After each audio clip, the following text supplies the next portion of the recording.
Swear I won't forget this, why do I regret this? In my mind reckless, thoughts are feeling endless. Sitting up I'm breathless, anxiety's infectious. I feel so defenseless, betrayed and embarrassed. I hate being open, I hate being broken. I feel like an ocean filled up with emotion. Anger ain't a potion, rub it on like lotion. I can feel it soaking, reopen, the scars have awoken.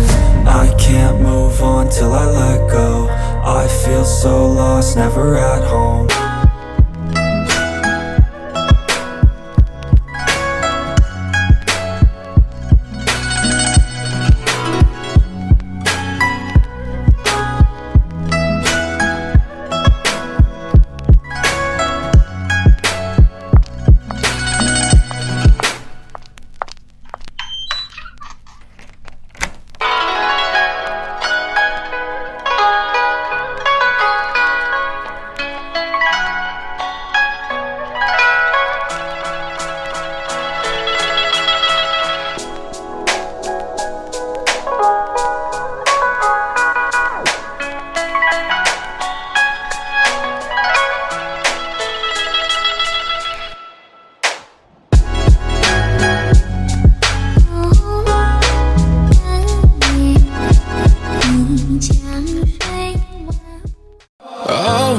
Baby, got me staring at you. So I'm crazy. Won't you bend that back for me? We won't stop. Got your feet both locked. You get to fly with me. I can take you down for a ride. I take you around my life. Jaywalking, crosswalking, lip locking, but you, I know it, you know it. We make it.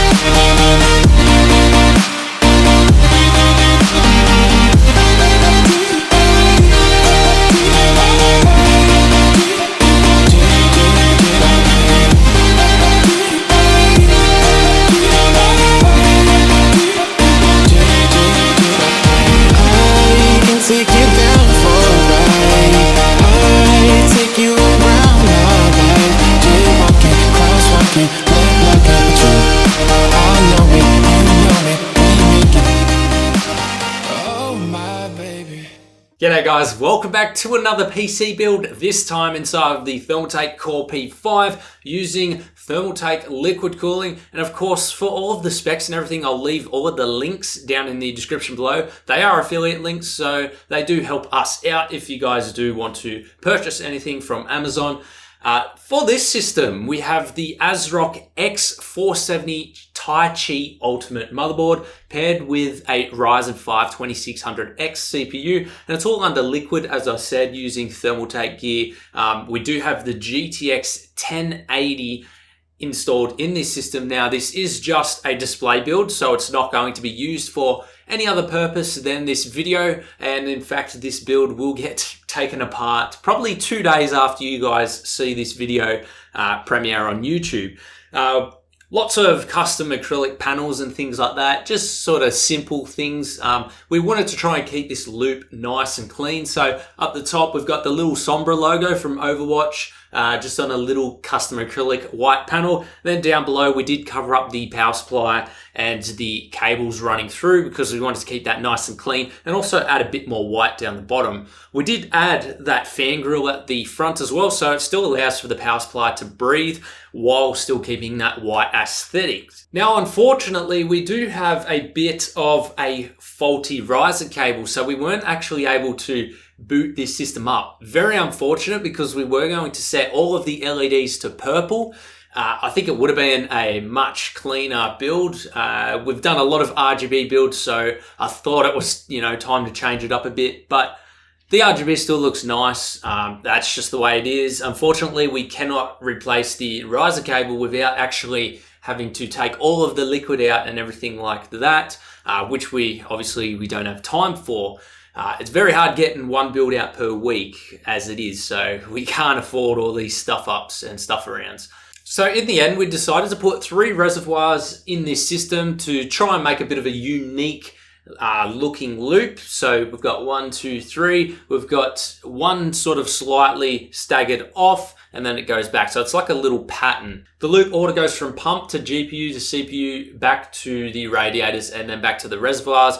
Then obviously feeds the pump again. The cables are from Cable Mod, really nice cables. I've had these cables for a while, so they're not their premium ones, which have the thicker wire, but the cable sleeving still looks really nice in this build. I am glad that at least the accent lighting on the motherboard is blue instead of RGB, because the blue sort of goes with the purple anyway, so I wasn't too worried about that, but it would have been nice once again to have like the CPU block and the fans to be purple. For the RAM, we do have the Apacer Panther RGB memory sticks. This is 32 gigs inside this system. More than enough for latest games and everything like that. In fact, 16 gigs would have been perfect as well, but Apacer were gracious enough to send 32 gigs through, so of course we are going to use all of them. I really like the look and style that they're going for as well. Kind of looks like crystals on the end there. And yeah, these just really suited the build. I would like to see them make a white set. I think that would be pretty cool from them. And of course, on the radiator, we've got Thermaltake's new Ring Trio fans. They look fantastic. There's actually 3 separate sections which could be individually controlled using the Thermaltake Ring software. So really nice looking fans, and same with the CPU water block, the W4. That's also software controlled. And the good thing about the fans and the water block is they all connect to the same controller, which saves a lot of wires and things like that. And it also means that there's only one USB connection plugging into the motherboard, so less cables there once again. And last but not least, we do have a 14 terabyte Seagate hard drive right here, which obviously we did have to make a plate for it because the green aesthetic would not suit the purple aesthetic that we were trying to go for. So we made a plate with the Seagate logo on there, a bit of custom vinyl work, a bit of acrylic work, paint work, and that is the final result. So all in all, we tried to achieve a nice, clean, custom water-cooled build with some simple aesthetics to suit. Hope you all enjoyed, guys, and if you did, I'll leave all of the parts down in the description. If you guys want to go check them out, they are affiliate links. Helps us out, even if you don't want to buy any parts, considering helping us out by using our affiliate links anyway. It's no loss to you, but we gain from it. So if you guys want to support us that way, that is much appreciated. Also, we have Patreon. If you guys want to go support us over there, even $1, that helps us out a lot. We finally cracked that 100,000 subscriber mark, so I have to thank you guys so much for that. And guys, if you like videos like this, check out more videos on the channel. Lots of custom PCs, reviews, modding tutorials, and much more. And we'll see you guys in the next one.